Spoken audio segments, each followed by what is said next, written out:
ay rated SPG. Striktong patnubay at gabay ng magulang ang kailangan. Maaaring may masiselang tema, lengguwahe, karahasan, sexual, horror o droga na hindi angkop sa Welcome back mga ka-Episode Plus at narito ang mga dapat nating abangan dito nga lang sa Abot Kamay na Pangarap kung saan natuklasan na nga ng tuluyan nga nito ni Giselle ang paglalantad nga ng dati nga niyang karelasyon na si Eric at ito nga na ipinakilala na nga niya ang kanilang anak at narito nga nagulat nga ang lahat dahil buong akala nga nito ni Giselle ay wala na ang kanyang anak.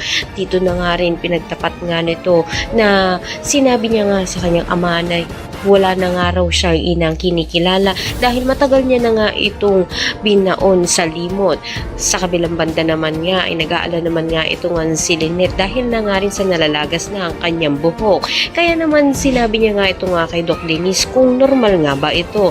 Dito na nga rin magkakaroon nga ng pag-iibang bansa muna ito nga si Lynette at Annalyn upang sa gayon nga maipasyal naman muna nga niya ang kanyang ina. Subalit naroon din nga itong si Moira.